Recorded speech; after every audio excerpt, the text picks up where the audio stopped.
Hey, Algebra 2 honor students, this is Stats Day 5, so we're going to take a look quickly here at the Stats Day 4 answers. I'll slide through here, hit pause for each question. This way you can take a look at the answers to analyzing whether or not these statistical studies were observational studies, experiments, surveys. Those are all the things that we talked about in the lesson yesterday, so check these out. Here's number 2. And then on the next page, a couple more.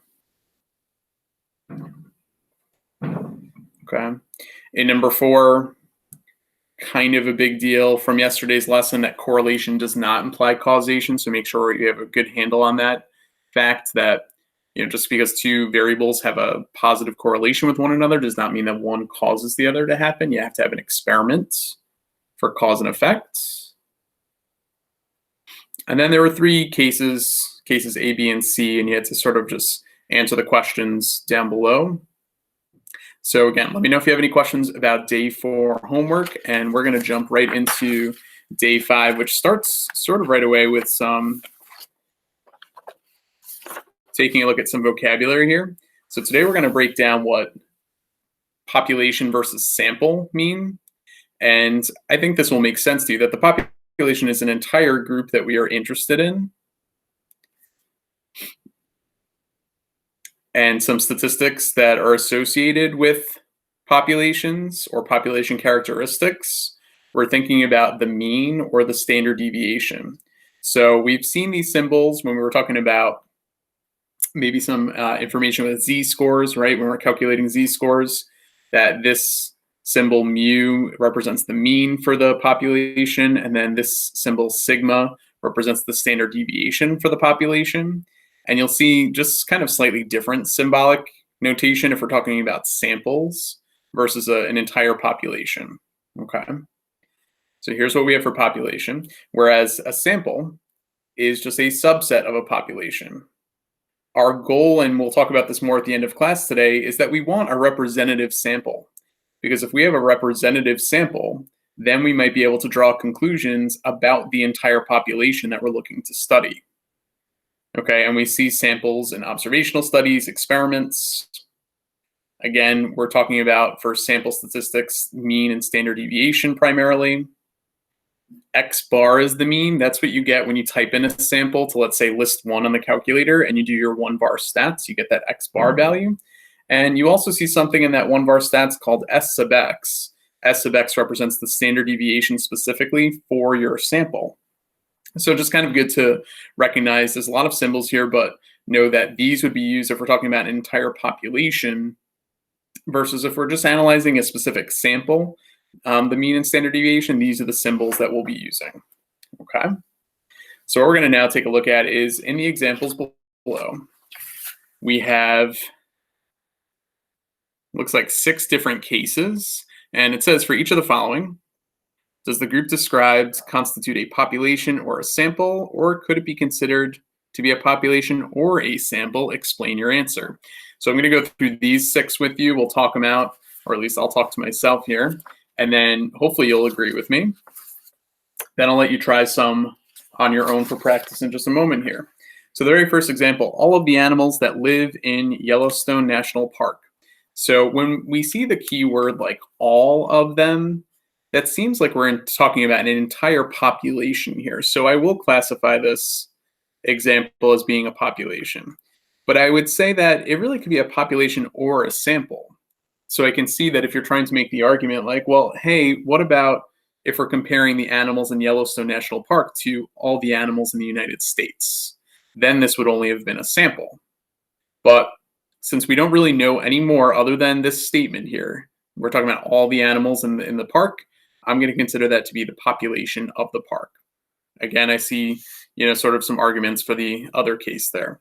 About 20 randomly selected juniors from FHS. As soon as you start introducing maybe like a random selection of only some of your population of FHS in this case, I think this is a really good candidate to say that this is a sample. Okay, certainly we have more than 20 juniors at FHS. So if we have a random sample of those students, that would be something we can analyze within the larger population of students at FHS. All right, all student athletes. So again, that key word here, all the student athletes on the swim team were asked their political viewpoint. This is going to be a population again. Could it have been a sample if we were talking about, student athletes in general and not just student athletes on the swim team? Sure, if we wanted to, make some conclusions there. But I'm going to say that in this case, since we're getting all of the athletes on the swim team, that's the entire population of them, not just some of the students. And then there's that word some in the next one. Some cars on the lot of the local car dealer. So this is just going to be a sample. Okay, now I don't see the words all or some in the next one, but it says the words of the Gettysburg Address. Doesn't seem like I'm leaving out any of the words. Okay, it doesn't say, words that begin with, a specific letter or words that are nouns or something like that. So this would be an entire population. And meanwhile, the last case, the 4 colors you selected to use for your painting from your art teacher's selection of 196 colors. Well, your art teacher has a lot, but you're selecting just 4 of them. So if we're selecting 4 colors from 196, that is a pretty small sample in this case. Okay, on the very next page, you're going to see another set of questions that are very similar to this. Go ahead and hit pause. See if you can go through those and come up with whether or not it is a sample or a population. Okay, I'll show you the answers to these. So it says the population of interest in number 2 is the junior class at Fairport High School. So first of all, the proportion of juniors at FHS that have red hair is going to be a population because we're looking at all the juniors. The average number of siblings of the juniors in AP Humanities is 16.3. That's going to be a sample because we're only limiting it to juniors who are taking that specific class of AP Humanities. In a random sample of 25 juniors at FHS, 2 of the 25 are red-haired students. Random sample, well, better be a sample then if we're talking about a random sample. The proportion of students that are only children in the junior class at FHS, we have all of the junior class accounted for here. That proportion would be from the entire population. And then finally, of the juniors on the outdoor track team, 35% of them take at least 1 AP class, since we're limiting this to juniors on the track team, and the whole population of interest is the junior class. This would just be a sample. Okay, hopefully those made sense to you, just characterizing whether or not it's a population or a sample. As we go towards the bottom of this page, you may have noticed that in some of the blank copies for this unit that there was something called a random digit table. And the random digit table essentially allows us to encourage the idea of random selection. If I want to pick randomly some participants from an entire population, random digit tables can help to do that. So what we're going to do is if we take a look at the next page, there's actually a little bit of a larger random digit table at the top. And it says you must randomly select 2 students from your math class of 28 people. And we're going to use the random digit table to do that. Here are going to be the steps that you would have to take in order to do this. So since there's 28 people in this specific math class, we're going to number all the students to go from 0, 1 to 28. Okay, so we don't just want to pick one. Okay, we want to ensure that we have 2-digit numbers so that this way if I pick a 28, okay, or the first student's going to count as 0, 1 there. Okay, step 2. You're going to select 2-digit numbers from that random digit table.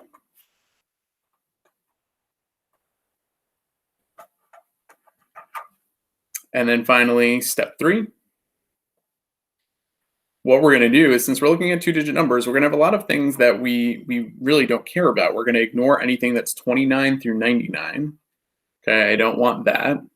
We're going to ignore 00 because that's not in our set from 1 to 28. And then finally, we'll also ignore anything that repeats. Okay, if we want to pick 2 students, I don't want to pick student 12 and then student 12 again. That's not going to be very helpful to me. So it doesn't matter what row you use. It really doesn't matter at all. If your favorite number happens to be 2, let's say, go right to row 2 and see if you can find your 2 students from there. So we're looking at 2-digit numbers. The first pair of 2-digit numbers is 80. Well, that's no good. 80 is not from 01 to 28. The second is 31, also outside of our range. The next pair of 2-digit numbers is 11 for student 11. That would work. We just have to make this work one more time. The next pair is 12 for student 12, and that works too. So whoever in the class was assigned to be students 11 and 12, those would be the ones that I would pick. So again, just trying to make this as randomized as possible so that if we're trying to look at a sample and maybe make some conclusions about that sample and extend it to the general population, we can ensure that we have a random selection involved. This is kind of a slightly different look. This is not a table format. Here's just kind of a bunch of random digits. I believe this is what the random digit table looked closer to in some of the work that you were looking at in the blank copies there. So it says, what are the identification numbers for 10 students chosen at random from a population of 78 students? Okay, so we're going to look at this random string of digits, start at the left and kind of work our way and pick out 10 students. So this time we're going to number the students. We have 78 from 1 to 78, 01 being the first student, 78 to the last. Okay, then select 2-digit numbers from above. And finally, what are we going to ignore this time? Well, if we want 01 to 78, we're going to ignore 79 to 99. We still don't want 00, and we still do not want any repeats. Okay, well, let's look at the list and see what we can come up with. So the very first pair in the list is 27.